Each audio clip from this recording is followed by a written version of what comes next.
Peter B cannot win spread in entire North. He's just a pretender in the presidential race. Peter B supporters have always looked for ways to shove their delusions down the esophagus of many of us here.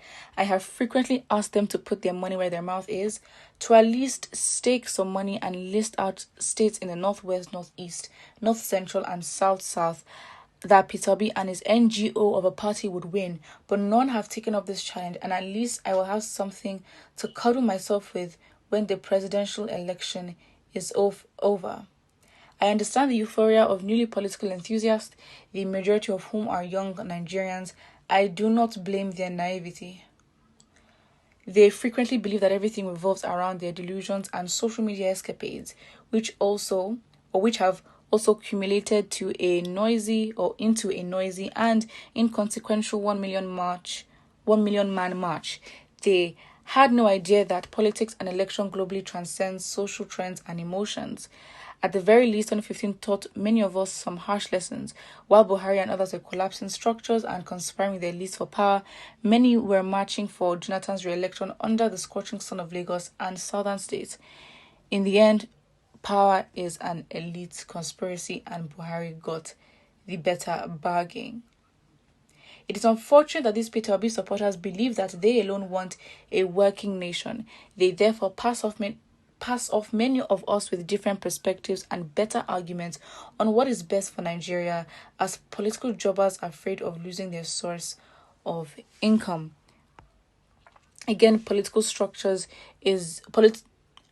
Politics around the world is about structures and other factors which borders on elite conspiracy and bargains. Nigeria cannot be an exception.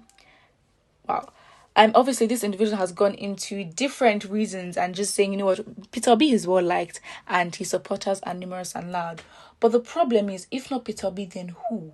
Because we have to be honest, really, we do have a scarcity of options, scarcity of well-equipped options of party with the money and the connections to get there. Yes, I'm not saying that there aren't any other presidential candidates, but really, when you now talk about the space at which they have the capacity to compete or be eligible, we're already dealing with scarcity of options. So you can argue Peter B doesn't have to be your option. Then who would it be? At the end of the day, you have to understand that we've always been in a position where we have had to choose the lesser of evils, or in most cases, the lesser of two evils. So it's not like a thing where we've been very happy with our choice. And that is why, let's say you have Peter B and we have three more like him who have different ideas, and that is great.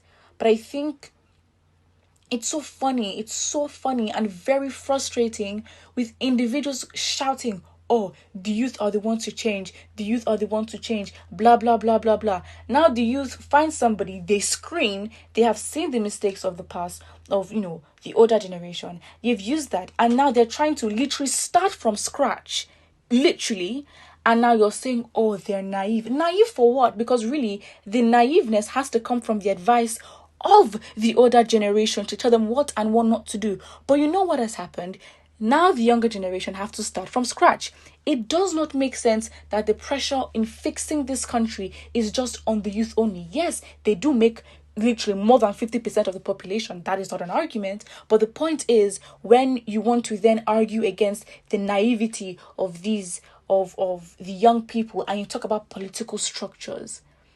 So what you're basically trying to say is that you want to be an enabler in a system that obviously doesn't work for you. You can compare to political, history and events all around the world. But the fact is, you have to deal with your country, how it is with the people in your country, depending on your country's problems. You can learn and draw things from different places. But the fact is, this is Nigeria. And so you've got to treat and make sure you fix the problems of Nigeria that is best for Nigeria.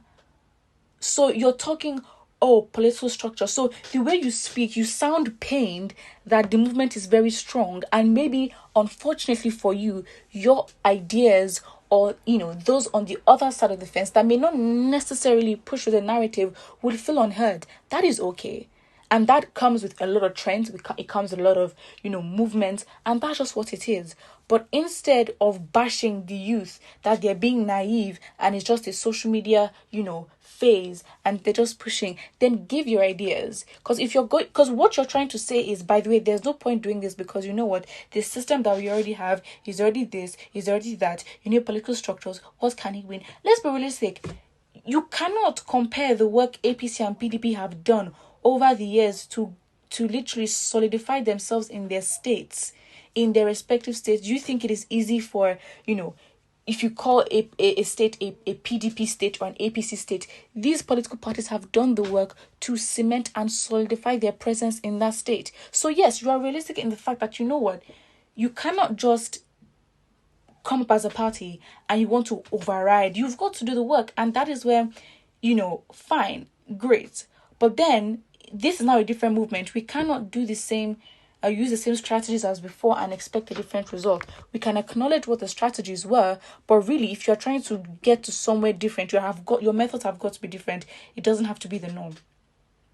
And really, you have to understand scarcity of options. You're acting like as if we have 10 participants that, are on equal level in terms of their political parties, funding, presence, and all that, and we can start screening. We don't have that. We really don't. So, if you're not going to offer solutions as to, let's say, the questions that you say, okay, let's ask the Labour Party these questions. What can they do? If you're going to come with the energy of judging the youth, just go somewhere else, because that is just the highest form of audacity. Because you are the same individuals that will shout from the mountaintops, the youth are the ones to change. But when you look at Nigeria as a failed society, whose fault is that? If we're really going to start passing the blame. So if you're not out here to give advice, as you say, the youth are naive, if you're not going to give advice on what the standards should be, how we can really, to be honest, we can't just, of course, we know we need characters that have integrity that have integrity and that are transparent. We know we need those kind of leaders. But what we also need is a system or a way that we can also allow for accountability and make examples of any official that does anyhow. Because really, what we've now established is a system where, anybody can do anything that they like. No one will question it.